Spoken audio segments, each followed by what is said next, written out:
He will lead you. Pangungunahan ka niya. Napakabuti ng Diyos sapagkat ngayong umagang ito po ang ating topic. Tayo ay pangungunahan ng ating Diyos na buhay sa lahat ng ating ginagawa. Kaya naman po, samahan ninyo ako sa ating pong devotion na ito ngayong araw na ito at nawa ay mapuspos tayo ng napakagandang mensaheng ito mula sa ating Diyos. Magandang umaga po sa inyong lahat. Good morning, this is your Ate Mavs. And welcome pong muli sa ating pong Daily Devotion Live dito po sa Ate Mavs TV at sa God Loves You Movement Facebook page at sa YouTube channel Ate Mavs TV at sa Ate Mavs Digipreneur. Good morning! Magandang umaga po sa inyong lahat. Ayan. So, ba't nga ba ako naka-headset? Nakikinig pala ako ng Christian songs kanina before tayo mag-start. Kumusta po kayo? Kumusta ang inyong araw ng Huwebes? Today is August 28, 2025 at ngayon po ang araw na tayo ay muling makakapag-devotion. Thank you Lord, thank you Jesus. So buksan na po ninyo ang inyong Bible habang ako ay nag-share sa atin pong page. Buksan na po ninyo ang inyong Bible sa Deuteronomy 31 verse 8. Sa Tagalog yan po ay Deuteronomio 31 verse 8. Page 194 ng Bagong Tipan, kung ganito ang inyong Bible. Yan, nasa bandang unahan lang po yan sa mga nag-aaral magbasa ng Bible. Yung iba'y medyo nahihirapan pa sa panimula kung paano magbasa nito. Kaya po binibigay natin yung page. Kasi marami po nanonood sa atin na pare-pareho kami ng Bible. Ayan. So, good morning. And bakit parang hindi lumalabas yung aking Tingnan, check natin. Ikaw. Tingnan na Diyos. Check ko lang po Bakit hindi lumalabas? Ayan.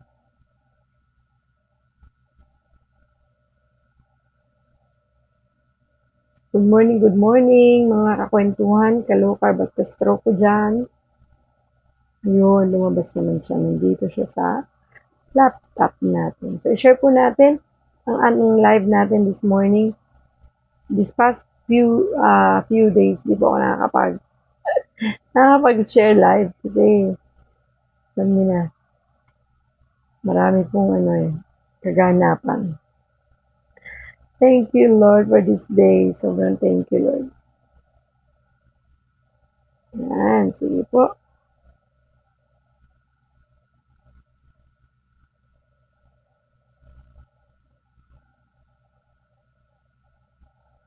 Ayan. Share lang po ako ng ating live. Bakit kaya hindi ko nakikita dito sa cellphone ko yung baka hindi ko makita yung mga comments ninyo. Anyway, good morning din po sa lahat ng mga nanonood sa God Loves You Movement Facebook page. At sa mga nanonood sa YouTube channel Ate Mavs TV. Sige lang. Yan. Okay. Tapos, share din natin sa ating mga ka-stroke. Bangon, gising-gising ng mga ka-stroke ko dyan. Mag-devotion na po tayo and mamaya ay mag-exercise. Yan, huwag palalampasin ng buong maghapon na wala man lang stretching or kahit na anong movement, mga ka-stroke. Mga ka-stroke, mag-devotion na po tayo. Kailangan po natin gumalaw-galaw. Huwag po tayong higa ng higa. At upo ng upo. Movement. Kailangan natin yan. Kasabay ng pagkain ng tama. Sige po. Ngayon naman, i-share natin sa God Loves You.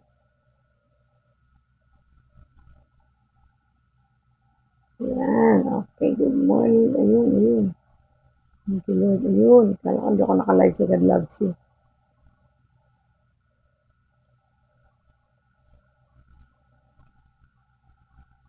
Ayan. So, good morning and thank you po sa mga nag-approve ng ating mga share videos sa iba't iba pong mga groups. Maraming salamat po.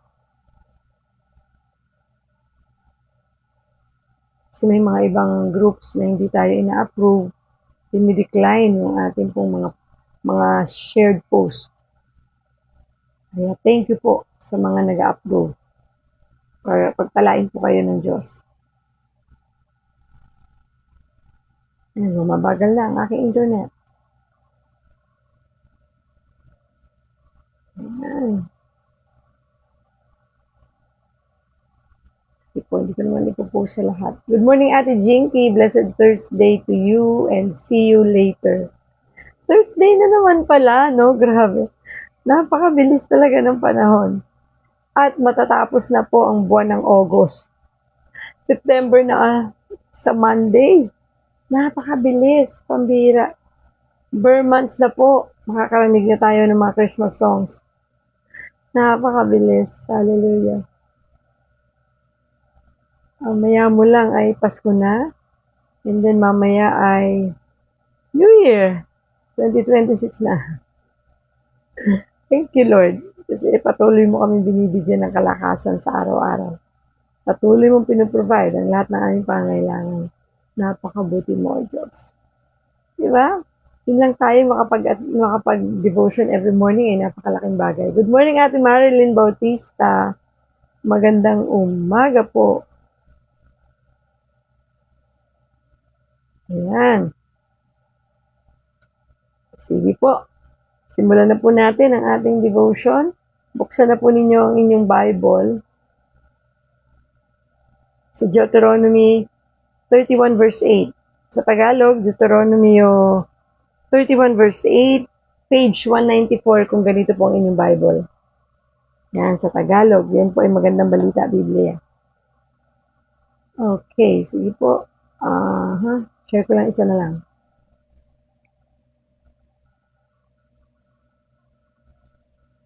Yun. Ang dumi. Share natin.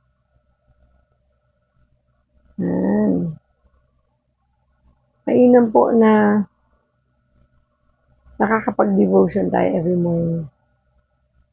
Sige po. So, basahin po natin sa Deuteronomy 31 verse 8. Ayan.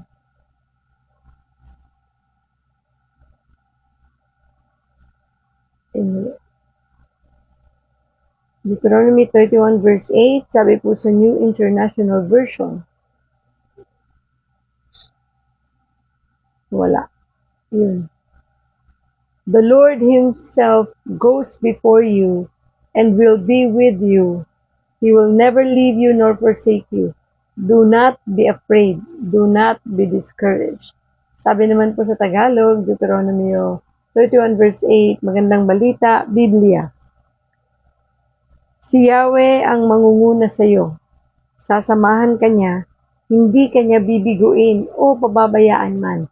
Kaya't huwag kang matakot ni panghinaan ng loob. Hallelujah. Praise to you, Lord. Purihin ang Diyos sa pagkabasa ng kanyang salita. Manalangin po tayo, Panginoong Diyos na makapangyarihan sa lahat. Maraming salamat po sa umagang ito. Samahan mo po kami, Panginoon, sa isang napakagandang mensaheng pag-aaralan namin mula sa inyo. Nawa, O Diyos, matuto kami ngayong araw na ito.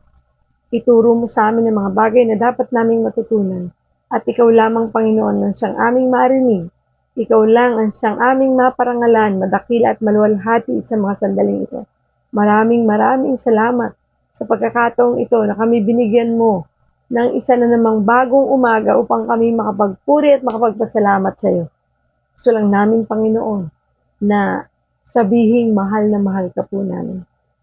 Give us the wisdom, Lord, the knowledge and understanding, and fill us with your love and your Holy Spirit. In Jesus' name we pray.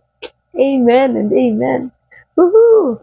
Maganda umaga po sa inyong lahat. Napakaganda po ng mensahe ng Diyos para sa atin ngayon. Sigurado yan at kiniklaim ko na yan.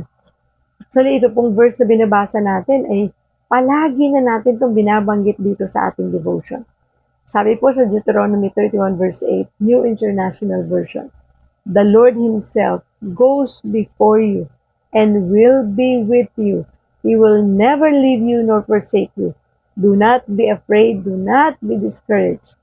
Sabi po sa Tagalog, Deuteronomy 31 verse 8, magandang balita, Biblia. Si Yahweh ang mangunguna sa iyo. Sasamahan ka niya, hindi ka niya bibiguin o pababayaan man. Kaya huwag kang matakot ni panghinaan ng loob. Wow. Thank you, Lord, di ba? Sa sinabi pa lang ng Diyos na ito, talagang ang lakas na ng loob natin ngayon. Thank you, Lord. Thank you, Jesus. Good morning, Ate Edgy Motas, and good morning, Ate Yesha. Ayan, how are you na po? I know na kayo ay binabayan ng Diyos, tinulungan, at tunay na napakabuti ng Diyos sa buhay ninyo. Balitaan niyo naman po kami.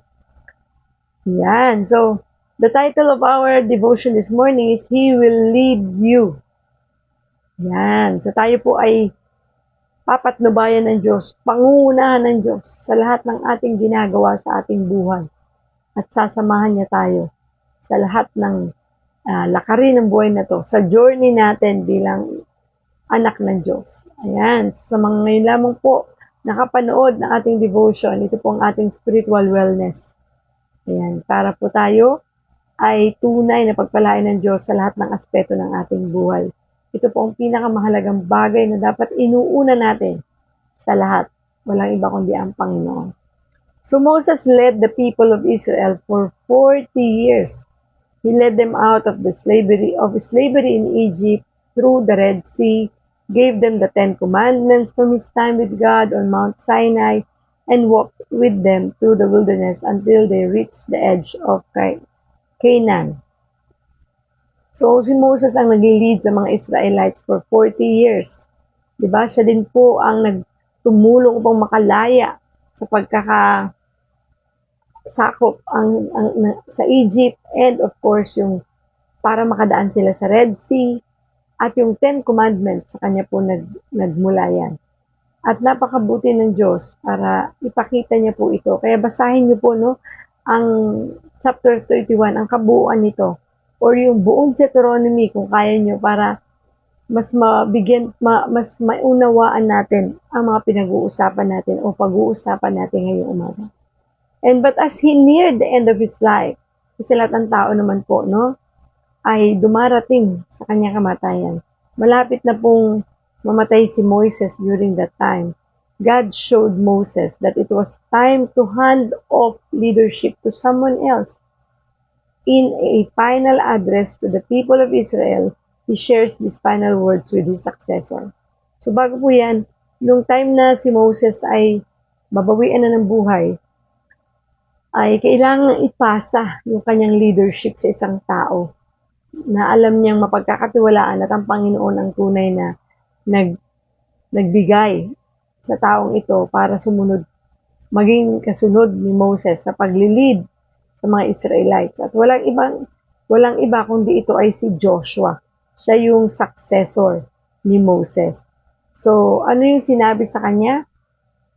Dahil alam ni Moses, mabigat ang kanyang daraanan at hindi madali ang maging leader o panghawakan yung iiwanan ni Moses. Kaya, anong sinabi niya? The Lord Himself goes before you and will be with you. He will never leave you nor forsake you. Do not be afraid. Do not be discouraged. Diba? Kasi hindi po madaling humawak, no? Sabi po yan sa Deuteronomy 31 verse 8. Hindi po madaling humawak ng isang grupo, mga tao, maging leader. Naku, yan po isang bagay na hindi madaling gawin, ang maging leader. Kasi hahawakan ng tao na may iba't ibang pag-uugali. Yung hahawakan ni Joshua dito, hindi lang po 1, 2, 3, 10 tao. Talagang isang malaking grupo. Diba? At minsan tayo po ay inaatasan din ng Diyos na humawak ng grupo. Diba? Mag-lead para pangunahan yung mga taong gusto nating i-disciple, mga taong gusto nating gabayan patungo sa Panginoon. Kaya po huwag natin tatanggihan yan. Di ba? Minsan may mga may mga nag-a-attend sa cell group, D group, fellowship, at inaatasan kayo at na kayo ay maging leader na, next leader, para mas lumaki yung grupo ninyo. Dahil kapag naging leader ka, nahahawa ka na rin ng mga tao. At later on, yung mga tao mo, magiging leader din sila. So, dumadami, no? Yung mga taong magagabayan natin patungo sa Panginoon. Kaya po, huwag niyong tatanggihan pag kayo ay inaatasang maging leader. Dahil unang-una, sabi dito, the Lord Himself goes before you and will be with you. O, di ba? Sarap naman nun. Wala kang dapat ikatakot. Kung ikaw ay inatasan na ma-promote sa iyong work, wala kang dapat ikatakot kasi kasama mo ang Panginoon. He Himself goes before you and will be with you. He will never leave you nor forsake you. Ano man ang iyong pagdaraanan bilang isang leader, hindi mo yan dapat ikatakot kasi sasamahan ka ng Diyos dyan. Diba? Sa negosyo, kung ikaw ay binigyan ng Diyos ng pagkakataong magkanegosyo, huwag kang matakot. Kasama mo ang Panginoon dyan. Lalo na kung ang Panginoon ang laging una sa lahat sa iyong mga ginagawa. At ang Diyos ang nag-glorify sa lahat ng iyong mga plano, decisions at ginagawa sa buhay, kahit negosyo pa yan. Kung ikaw naman ay estudyante at binigyan ka ng isang pagkakataon, no, na mag-lead sa inyong school, then grab it and do it all for the glory of God. Ganun din sa church. Kung ikaw ay inaatasan na magkaroon ng posisyon sa isang organization or sa inyong church mismo, huwag mong tanggihan yan. Sapagkat ang Diyos ang nagbibigay sa iyo ng posisyon na yan. Tayuan mo yan. Huwag kang matakot because God, the Lord Himself goes before you and He will be with you. He will never leave you nor forsake you. Diba? And do not be afraid and do not be discouraged. Huwag kang mawawala ng loob. Kailangan maging matapang ka, malakas ang loob mo. Dahil inatang sa'yo ng Diyos yan. Binigay yan ng Diyos sa'yo, hindi para maging mayabang ka. Hindi para ipakita mo magaling ako. Kung hindi para gawin mo yan, all for the glory of God. Kasi ang Diyos ang nagbibigay sa atin yan. Diba? At ipinagkakatiwala sa atin ng Diyos ang posisyon na yan. Hindi para abusuhin, kung hindi para palaguin at gawin ng naaayon sa kalooban ng Diyos. Di po ba? Kasi minsan, kinakain tayo ng sistema eh. At pag binigyan tayo ng posisyon, parang feeling mo, ang galing-galing mo, kaya binigay sa akin to.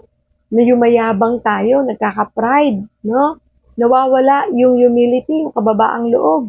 Dapat po, sabi nga, anuman ang marating natin sa buhay, palagi lang nakatapak ang paa natin sa lupa. Huwag tayong masyadong magmataas, magmalaki dahil lang sa, mas magaling ako sa'yo kasi ako na-promote. Diba? Kaya sa akin napunta ang posisyon na yan because deserve ko yan. Diba? Huwag naman maging ganon. Kasi kaya ibinigay sa iyo yan ng Diyos dahil ipinagkatiwala niya yan sa iyo na kaya mong gawin yan. Kaya naman, ipagkatiwala din natin sa Diyos ang mga bagay na mangyayari patungkol dyan sa ating pagiging leader. Diba? Huwag po tayong magiging mapagmataas. Salamat tayo sapagkat binigyan tayo ng pagkakataon ng Diyos na tayo ay mapunta sa posisyon na yan. At nawa, gabayan tayo, ingatan tayo, samahan tayo ng Diyos upang magawa natin ng tama ang pagiging leader natin. Hindi po madali yan, promise. Yun nga lang pong humawa ka ng 5 tao lang 3 tao ay iba't ibang pag-uugali na yan. At mayroong mga pagkakataon minsan na nagkakaroon ng mga misunderstanding yung mga flocks mo, yung mga nililid mo. Paano mo ito i-handle? Diba? So, dulog tayo sa Panginoon. Hingi tayo ng tulong sa Panginoon kung paano natin ito maaayos, paano natin ito panghahawakan. Accountability kasi natin sila eh. And responsibility na rin. Kaya dapat po ingatan natin. Huwag yung wala tayong pakialam, di ba? Kahit kung ayaw nila sa grupo, umalis sila dito, hindi pwedeng ganun. Lalo na kung yung grupo mo yan ay grupo ng mga mananampalataya o isang Bible study group, D group, cell group, life group, whatever group ang hinahawakan mo. Kailangan mong yan ay tayuan, na alagaan mo talaga sila, alalayan mo sila. Kahit grupo mo pa yan sa company, sa business, sa school, sa bahay, sa community, kailangan po maging concerned tayo. Be compassionate. Diba? Kailangan may malasakit, may pag-ibig ng Diyos na ikaw ay mamamagitan kapag nagkakaroon ng problema, nagkakaroon ng kaguluhan, hindi yung may aayunan ka. Kailangan ikaw ay lagi nasa gitna. At ang Diyos ang lagi mong dapat na isentro, no, sa grupo mo. Huwag mong hahayaan na ikaw pa na bilang leader ang magiging daan upang lalo silang magkagulo, upang lalo silang magkawatak at maghiwalay. Kailangan po maging solid ang foundation ng inyong grupo. At ikaw bilang leader na inatasan ng Diyos dyan, ay ikaw ang siyang dapat na laging manindigan. Lagi mong ipaalala ang kabutihan ng Diyos sa kanila. Lagi mong ipakita na ang Panginoon ang sentro ng ating grupo kung kaya tayo'y lumalago. Diba? Ang pag-ibig ng Diyos ang tunay na naghahari dito. Kaya pagka ganon, you will not be afraid and you will not be discouraged para hawakan ang isang grupo. Kasi alam mo kung sino ang sentro nito. Diba? Huwag lang tayong magpapadala sa posisyon na pinanghahawakan natin. Kailangan po, Diyos pa rin ang una sa lahat. Put God first in everything that we do. Ayan. So maraming salamat po sa mga nanonood sa atin ngayong umaga. Salamat sa pagtag sa iyong mga friends, Ate Yesha. Good morning, Ate Rosa. Good morning, Ate Ludi Dusagon. Salamat po sa inyong lahat.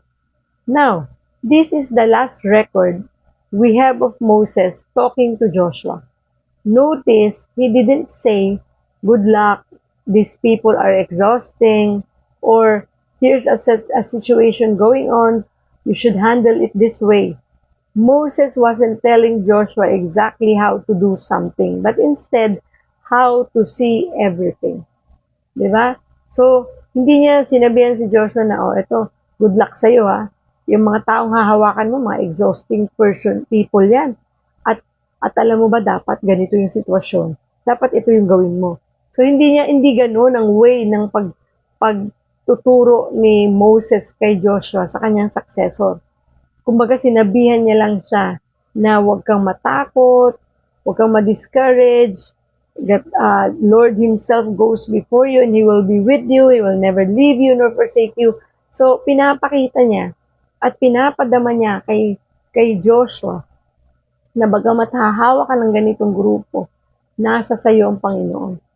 At anuman ang mangyari, kasama mo siya simula ngayon hanggang dulo. Hindi kanya iiwan at hindi kanya pababayaan. So, pinalalakas niya ang loob ni Joshua, di ba? At pinapakita niya na itong buhay natin ito, ang leadership mo, ay magtatagumpay. Kasi sino ba ang kasama mo? Ang Panginoon, di ba? Ganon din ang buhay natin dito sa mundo. Sino ba ang kasama natin? Sa lakarin ng buhay natin, sa journey natin. Tayo lahat ay leader, sa totoo lang. Leader tayo sa family, di ba? Leader tayo as a mother, as a parent. Tayo ay mga leader ng ating pamilya, unang-una sa lahat. Bagamat hindi ka man mataas ang posisyon sa trabaho, but we are still leader. Diba? Pwede tayo maging leader in our own way. Na dapat ang Panginoon na siya nangunguna sa ating buhay. Kaya wala tayong dapat ikatakot, no, sa buhay na ito. Dahil kasama natin ang Panginoon sa lahat ng oras at sandali ng ating buhay. At hindi niya tayo iiwan at hindi niya tayo pababayaan kailanman. Kaya, do not be afraid, sabi ni Moses kay Joshua, do not be discouraged. Huwag kang mawawala ng loob. Maging matapang ka. Maging matatag ka. Bago pa yung verse na yan,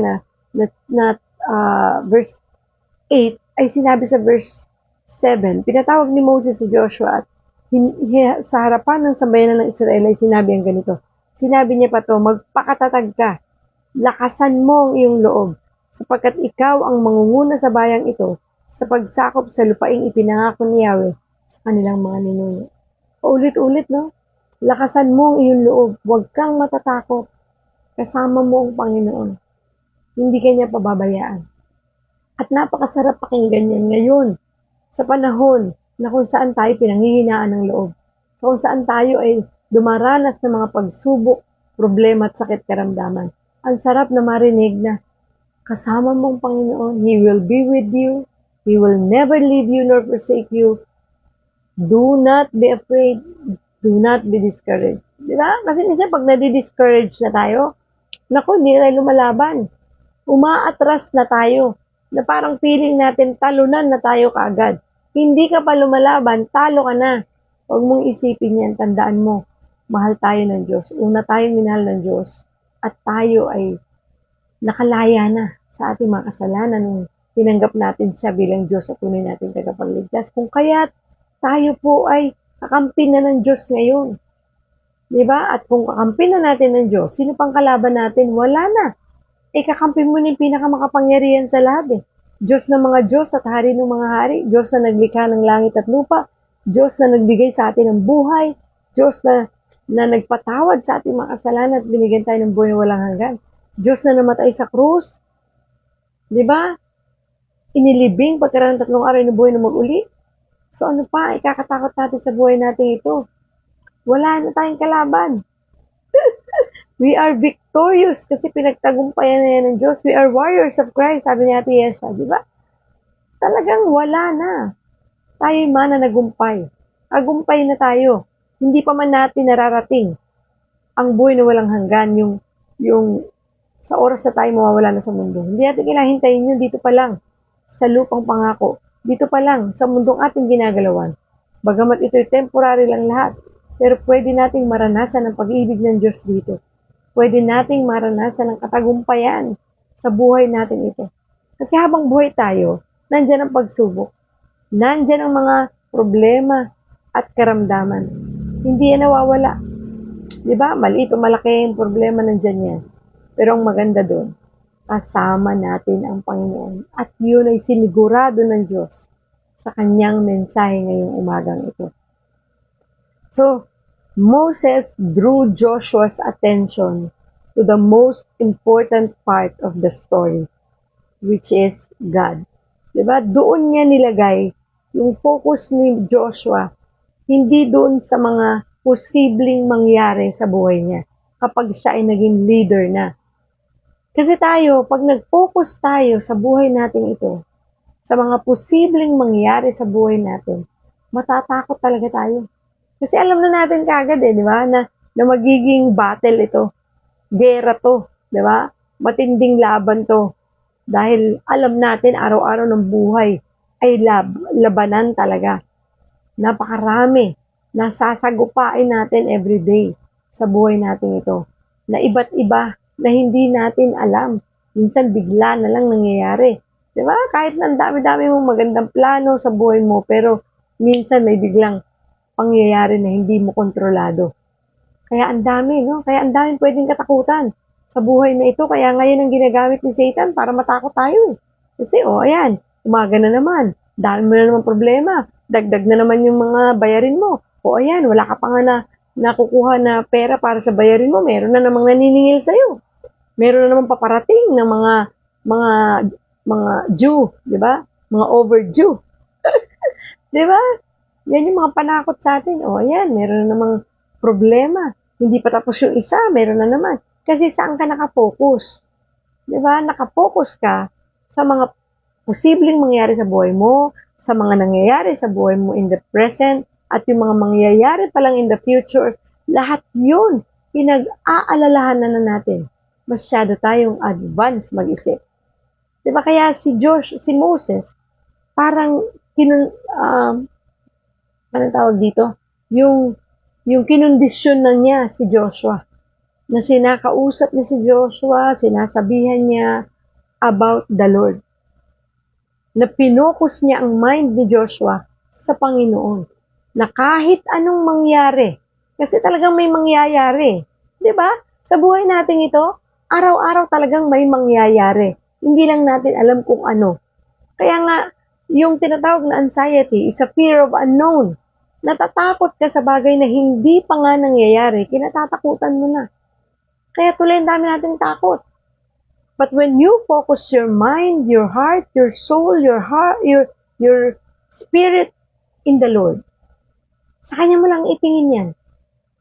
Doon mo maalala na, no matter what, Lord, sabi dito, the Lord goes before you and He will be with you. Diba? He will never leave you nor forsake you. So do not be afraid, do not be discouraged. Abisaduhin natin po itong Deuteronomy 31 verse 8. Isulat sa papel, idikit sa wall para hindi makalimutan. Ilagay niyo sa wallpaper niyo sa cellphone para lagi niyo mapapaalalahanan ng inyong sarili na huwag kang matakot, huwag kang mawala ng pag-asa sapagkat ang Diyos natin ay kasama natin. At hindi niya tayo iiwan at hindi niya tayo pababayaan kailanman. Huwag kang matakot. Diba? Yun lang eh. Yun lang yung panghawakan mong verse. Tatapang ka everyday. Kasi yun yung ginawa ni Moses kay Joshua para hindi siya pangunahan ng takot. Kasi pag pinangunahan tayo ng takot at ng discouragement, aatras na tayo sa laban ng buhay na to. Kaya ang daming tao eh. Hindi mo pa alam kung ano mangyayari bukas. Kinatatakutan mo na. Kaya parang ayaw mo nang magkaroon ng bukas. Di ba parang ayoko nang magising bukas? Pwede ba? Di ba? Parang gusto mo nang wakasan yung buhay mo dahil lamang sa bagay na hindi mo pa nga alam kung anong meron. Kinatatakutan mo na. Nadi-discourage ka na. So, relax lang. Kasama mong Panginoon sa laban ng buhay mo. Kailanman di kanya iiwan at hindi kanya pababayaan. Sa totoo lang, dito po sa ating devotion, paulit-ulit natin binabanggit yan. At nawa, wag lang natin to banggitin. Wag lang nating marinig kung hindi panghawakan natin na totoo ang sinabi ng Diyos. Napakaganda ng pag-aaral na to patungkol kay Moses at kay Joshua. Diba? Ang galing na leader ni Moses. Talagang siya ay guided by the Holy Spirit. Guided ng Diyos. Kung paano niyang ginaid din si Joshua para mapanghawakan niya ng tama yung kanyang pagiging leader na nakasentro sa Panginoon at hindi sa sarili niyang kakayahan. Kasi pag sa atin lang tayo sa sarili natin nakatingin, igugupo tayo niyan, ibabagsak tayo niyan. Panghihinaan tayo ng loob sa mga bagay na nangyayari at mangyayari pa sa buhay natin, sa pamilya natin, sa trabaho natin, sa negosyo natin, sa pag-aaral kung estudyante ka. Di ba? Kaya nga dapat talaga ang buhay natin ito, ang focus, walang iba kundi ang Panginoon. Kasi doon tayo titibay, doon tayo tatatag. Di ba po? So Moses had been a crucial leader. Napakahalagang leader ni Moses. But it was only because of God that Israel could move forward. Magaling siya, mahalaga siyang leader, pero ang katotohanan, ang Diyos pa din ang tunay na naging leader sa buhay ni Moses. Kaya yun yung ipinapasa niya kay Joshua, na ipinapasa sa atin ngayon. Na dapat, bagamat tayo leader, bagamat tayo ay namumuhay dito sa mundong ito, nawa ang maging leader ng buhay natin ay ang Panginoon. Siya talaga dapat ang nagli-lead ng way natin. Huwag nating pangunahan ang ating Diyos. Lahat ng bagay, idulog natin sa Panginoon. Ipanalangin natin sa Diyos. Huwag nating hayaan na lilipas ang buong maghapon nang hindi ka man lamang nakapagdasal. Hindi ka man lamang nakadulog sa ating Diyos na buhay para humingi ng gabay. Diba? Kasi lalo na sa umaga, maging habit po natin yan. Yan, sabi nga ni Ate Yesha, no, sa 1 Peter 5:7, cast all your anxiety on Him because He cares for you. Talagang walang iba na tunay na nagmamalasakit sa atin, nagmamahal, may concern sa atin, walang iba kundi ang Panginoon. Kaya nga, ibigay mo lahat sa Panginoon yun. So, ang buhay natin ito, kapag hindi natin ipinagkatiwala sa Diyos, niwala po kayo, talagang masalimuot yan. Magulo. Diba? Kaya dapat po talaga, when you wake up in the morning, maging habit natin that you start your day with a prayer. Huwag ka munang bastang bumangon, takbo sa CR kasi nagmamadali kasi late. Kaya nga po dapat talaga pilitin natin na magising tayo ng mas maaga sa oras na dapat nating pagising o oras na dapat na pag-alis natin ng bahay kung nagtatrabaho kayo para nang sa ganun may time ka pa kahit minuto lang to pray before ka bumangon. Kasi kailangan natin po talaga ang gabay ng Panginoon sa totoo lang.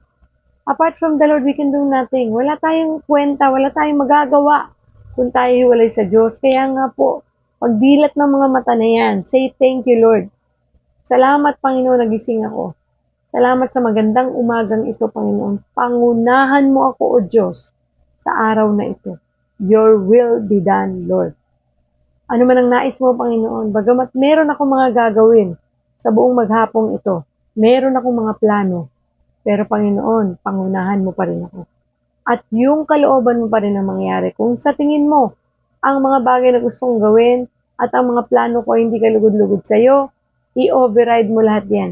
Palitan mo lahat, Panginoon. Diba? Kasi minsan di naman talaga natin alam kung yung bang ginagawa natin ay magiging kalugod-lugod sa Diyos. Ngayon, kung hindi ito magiging kalugod-lugod sa iyo, Lord, huwag mo na ipahintulot mangyari dahil ayoko mapahamak. Ganon din para sa aking pamilya, sa aking mga anak. Pangunahan mo ako sa lahat ng bagay at pagkakataon. Take control of everything, Lord. Take charge, Lord. Ikaw ang bida sa buhay kong ito. Diba? So, yan ang gawin yung panimula ng inyong araw. Bago pa man ang kahit na anong gagawin ninyo. Diba? Pray, pray, pray. Seek God. Tawagin mo siya. Kailanganin mo siya. Diba? Para nang sa ganun, magugulat kayo yung buong maghapon mo, magiging magaan. Magiging maayos.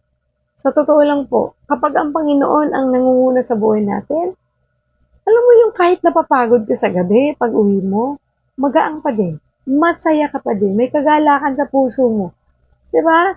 Para bang natapos ang buong maghapon ng masaya, may kapayapaan, at pag humiga ka na, wala ka na iniintindi. Thank you Lord pa din ang masasabi mo pag nagdasal ka sa gabi. Na maraming salamat Lord, natapos ang buong maghapon. Nang sinamahan mo ko, dama ko yun Lord. Thank you, pinangunahan mo ko Lord. Thank you, iningatan mo ko, 10 ng aking pamilya. Salamat sa pagpo-provide Lord ng aking mga pangangailangan, 10 ng aking pamilya. Salamat Panginoon, natapos ang buong maghapon ng maayos, masaya, may kapayapaan, at damang-dama kong pag-ibig mo. Thank you, Lord. Diba? Naranasan niyo na po ba yan? Na para bang wala ka nang masabi kung hindi, thank you, Lord. Kahit parang may konting kapalpakan the whole day, parang may konting pagkakamali, may konting nagawa kang mali, pero still, at the end of the day, pag matutulog ka na, wala ka pa rin ibang masabi kundi, salamat, Panginoon. Thank you, Lord. Hindi naging kabigatan kung meron mang konting problema, kung meron mang konting pagsubok, konting naramdaman kang sakit sa katawan mo. Thank you, Lord pa din. Diba? Kasi yun yung magpapatunay na tunay na ang Diyos ay nasa puso mo na. Na talagang ang Diyos nang laman ng puso at isipan. At napakabuti ng Panginoon sa paggabay niya sa atin sa lahat ng oras. Kaya po huwag kayo makakalimot ha. Put God first in everything that you do. Trust in the Lord with all your heart. And lean not on your own understanding. Diba? Sabi dito, cast all your anxieties in the Lord. Because He cares for us. Ano man takot yan? Ano man yan? Pagpasa Diyos mong lahat. Ganun kabuti ang Diyos natin. Huwag kang matakot. Deuteronomy 31 verse 8, diba? Yung ating verse ngayon. Sulat mo yan sa papel, dikit mo sa wall. Kasi yan ang talagang magpapaalala sa atin that He will never leave us nor forsake us. At sabi doon, the Lord Himself goes before you. Imaginin mo, the Lord Himself goes before you. Nandun na siya bago ka pa pumunta doon. So kung may gera man doon, may kaguluhan man doon, wala ka nang dapat ikatakot kasi nandun na siya. Diba? The Lord Himself goes before you. Pinangunahan ka na niya. So ano yung kakatakot mo bukas? Ano yung kakatakot mo sa isang linggo? Sa isang taon ng buhay mo? Wala na. nando na pala si Lord eh. Kaya nga tinapos na ni Lord ang lahat ng laban sa krus ng Kalbaryo. Kaya nga sa end ng kanyang sinabi, Tetelestai, it is finished. Tinapos ko na. So ano pang pinag-aalala natin sa buhay natin ito? Just do your part bilang anak ng Diyos. Gawin mo ang trabaho mo bilang nanay, bilang empleyado kung empleyado ka, bilang negosyante sa araw-araw ng buhay mo. That's your normal life. Gawin mo yan. Kasi nagtatrabaho ka para sa pamilya mo. Nag-aalaga ka bilang nanay para sa pamilya mo. Naglalaba ka, nagluluto ka. Diba? At nagnenegosyo ka. Kung estudyante ka, nag-aaral ka mabuti, tama lahat yun. Diba po? Pero ang maganda doon, alam mo, na sa bawat ginagawa mo, kasama mo ang Panginoon. Na sa bawat ginagawa mo, araw-araw man ito ng buhay mo, wala ka nang dapat ikatakot, gawin mo lang yung part mo. Kung may plano ka man, idulog mo sa Diyos. Yung bukas mo, huwag mo alalahanin yan. Diba? Sabi nga, wala na tayong dapat ipag-alala sa kinabukasan natin. Sapagkat ito'y hawak na ng Diyos. Ang buhay mo, buhay ko, hawak ng Diyos. Wala tayong dapat ipag-alala dyan. Kaya, just go on with your life. Let go and let God. So, huwag nating i-entertain yung mga negative thoughts, yung mga bagay na makakapagbigay ng takot sa atin, discouragement sa atin. Iwaglit mo yan. Iwaksi mo. Tanggalin mo yan sa puso't isipan mo. Sapagkat walang maitutulong yan.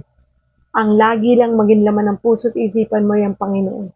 Dahil sabi niya, the Lord Himself goes before you. Diba? And He will be with you. Diba? Ang galing, no? Nauna na siya doon, tapos sasamahan ka pa niya papunta sa destiny mo o sa journey mo, sa pupuntahan mo. Diba? Nauna na siya doon. Inihanda na niyang lahat. Para pagdating natin doon, okay na. Diba? Ano man yung susuungin natin papunta doon sa pupuntahan na yon, klinaro na ng Lord ang dadaanan. Bagamat mararanasan mo na may problema pa din, may pagsubok pa din, pero wala kang problema doon kasi bakit kasama mo ang Panginoon sa paglakbay mo patungo sa pupuntahan mo. Diba? Ang linaw eh. The Lord Himself goes before you and He will be with you. He will never leave you nor forsake you. Sinamahan ka na, hindi ka pa iiwan kailanman. At hindi ka pababayaan. Namnamin natin, no, yung verse na to sa Deuteronomy 31 verse 8. Anong kakatakot mo? Inunahan ka na niya, nandun na siya, sasamahan ka pa niya papunta doon, at hindi ka pa niya iiwan, hindi ka pa niya pababayaan kahit anong mangyari hanggang dikit kayo ni Lord. Wow! Kaya do not be afraid, sabi ng Lord, and do not be discouraged. Ito nga, kasama mo ko, anak. Sabay tayong maglalakbay sa buhay na to. Hindi mo ito sosolohin. Hindi ka mag-iisang lalaban sa buhay mo. Kasama mo ako. Nabibigatan ka, andito ako. Tutulungan kita. Nahihirapan ka, pinagtagumpayan ko na yan. Kaya tagumpay ka na. Wala ka nang dapat ikatakot. Diba siguro ang sarap ng buhay na gano'n, ano? Yung bang pagdilat ng mata mo, wala ka nang takot na mararamdaman because alam mo, kasama mong Panginoon. Lord, hindi ko alam yung mangyayari mamayang hapon, mamayang gabi. Pero dahil sabi mo, nandun ka na bago pa ako makarating doon. At sasamahan mo pa ako bago pa ako makarating sa buong maghapon ko. At hindi mo ako iiwan. Hindi mo ako pababayaan. Kahit anong mangyari, okay ako. Magiging magandang takbo ng buhay ko because you are with me. Wow! Diba? Sa buong magdamag, anong kakatakot mo? Ba't di ka makatulog? Diba? Bago mo ipikit yung mga mata mo, Lord, samahan mo ako. Sabi ng Lord, the Lord Himself goes before me. Nandun na siya. Sa bago pa ako gumising. Alam niya na yung bukas ko. Kung gigising ako o hindi. At hindi niya ako pababayaan at iiwanan bukas pagising ko. Sasamahan niya ako. Kaya do not be afraid. Do not be discouraged. Kaya itulog mo yan. Di ba? Minsan di tayo makatulog. Ikot ng ikot, isip ng isip, kasi ang daming bayarin, ang daming problema. Yun yung sinasabing may magagawa ba kahit isang minuto na madagdagan ang buhay mo sa pag-iisip, sa pag-aalala? Wala. Kaya ipagkatiwala mo sa Diyos. Kasi He will never leave you nor forsake you. The Lord Himself goes before you. He will never leave you. At sabi niya, He will be with you. Tandaan po natin yung verse na to. Damahin natin. Ramdamin natin yung sinasabi ng Diyos dito. Napakasarap pakinggan, no? So ano ba ikakatakot natin mamaya sa buong maghapon? Diba? Hanggang matulog, hanggang bukas, hanggang araw-araw ng buhay natin. Hanggang sa mga susunod na araw ng buhay natin, sa susunod na linggo ng buhay natin, buwan ng buhay natin, taon ng buhay natin. Thank you, Lord, no? Napakasarap namnamin ng Deuteronomy 31 verse 8. The Lord Himself goes before you. He will be with you. He will never leave you nor forsake you. Do not be afraid. Do not be discouraged. Yung sinabi ni Moses kay Joshua, na parang pag yun ang naririnig mo, yung sinasabi ng Lord mo, salamat, Panginoon. Thank you. Thank you. Thank you. Thank you. So sabi dito, it was only because of God that they made it that far, and because God is the author of the story, His provision would continue even after Moses was gone. Talagang walang ipag-aalala si Joshua bilang successor ni Moses, kasi talagang lahat ipoprovide ng Diyos, and it will continue kahit wala na si Moses. Ganon din ang buhay natin ngayon. Magpapatuloy na ipoprovide ng Lord ang lahat ng ating pangangailangan. Diba? No matter what.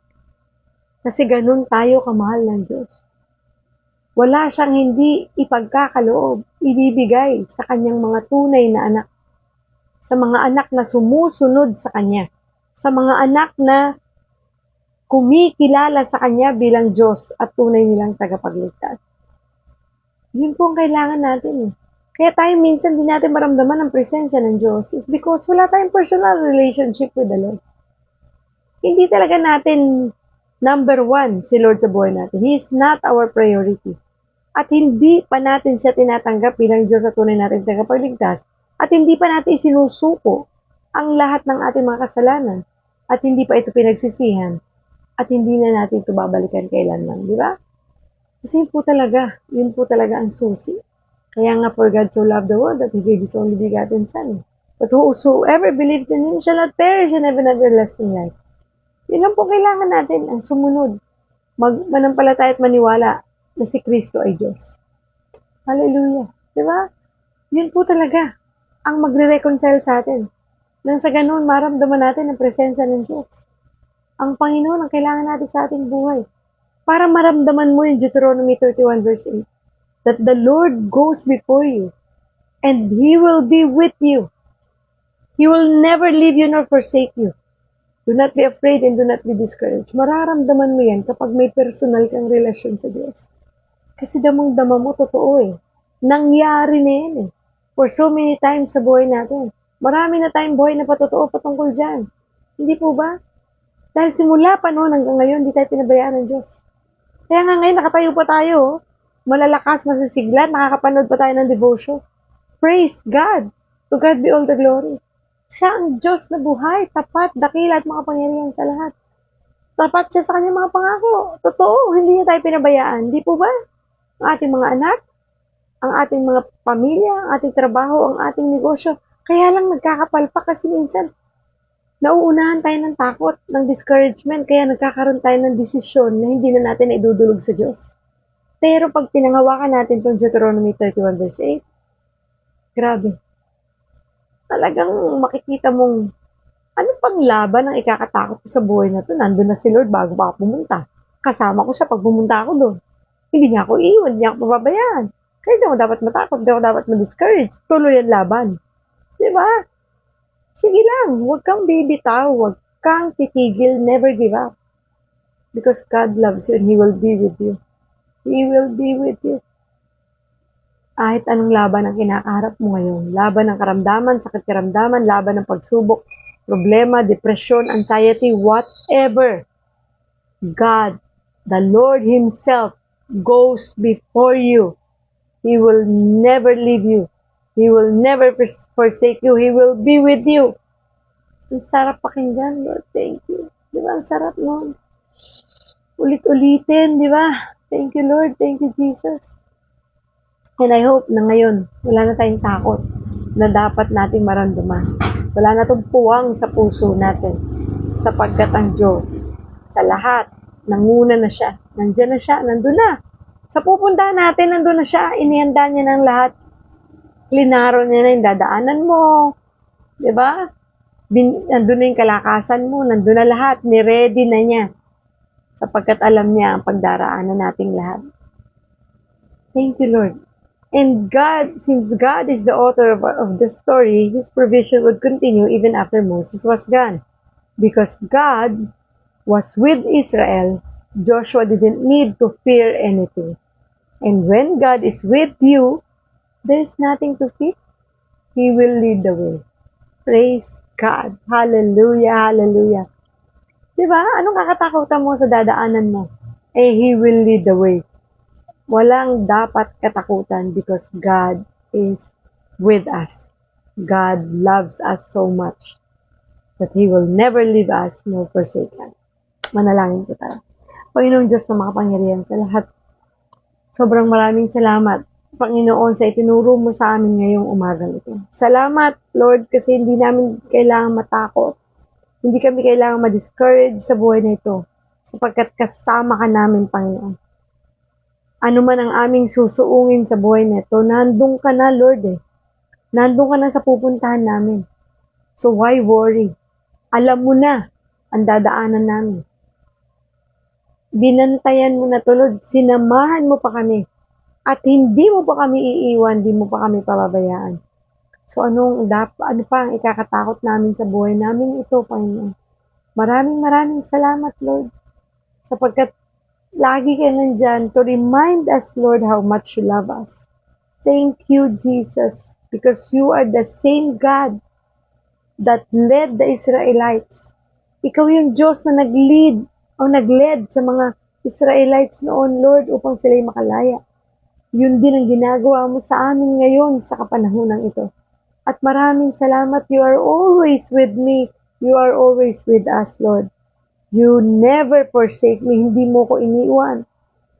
Hindi mo ko pinabayaan, Lord. Maraming salamat, Panginoon. Napakabuti mo, O Diyos. And I know and I believe, Father, that we can face any challenge nang walang takot. All we need to do is to submit our life to you, Father. We submit our life to your will, to your plans, Lord.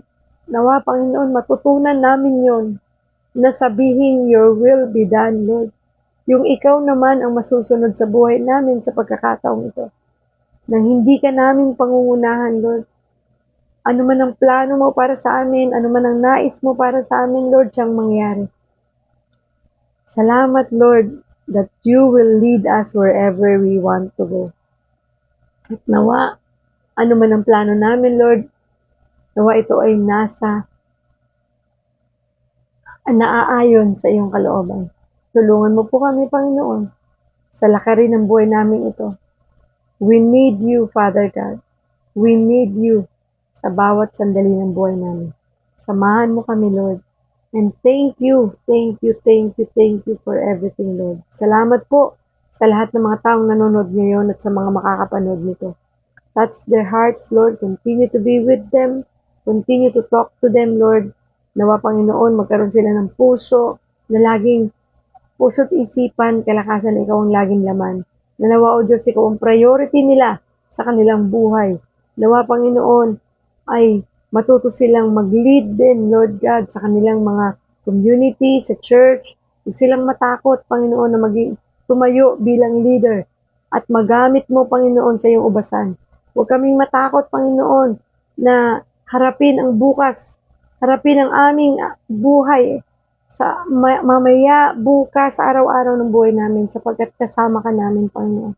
Walang dapat ikatakot. Thank you for everything, Lord. I-bless mo po ang ating Mavs TV family, ang God Loves You Movement Ministry, ang God First Christian Ministry International, at ganun din ang GLU, Lord. Maraming salamat for everything.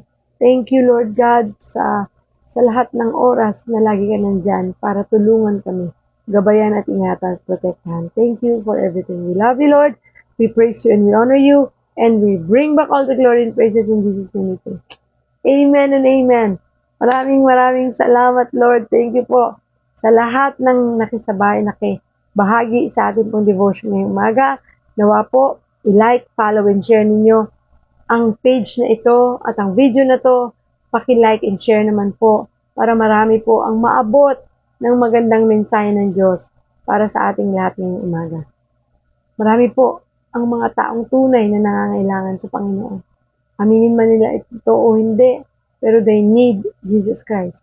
So kung hindi po natin ibabahagi ang mabuting balita, sino ang magpapahatid nito sa kanila? Maraming salamat po muli sa inyong lahat, and I hope na magpatuloy po tayo sa atin pong paglilingkod sa Diyos.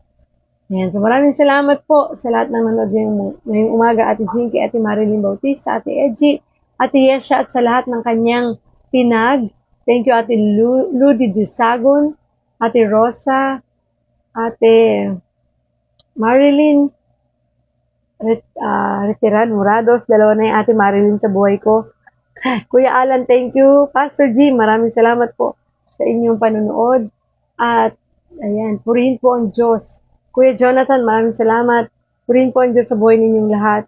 And I hope na patuloy tayo, no, na maglingkod sa Kanya at patuloy na magamit sa Kanyang ubasan. Huwag kayo matakot maging leader.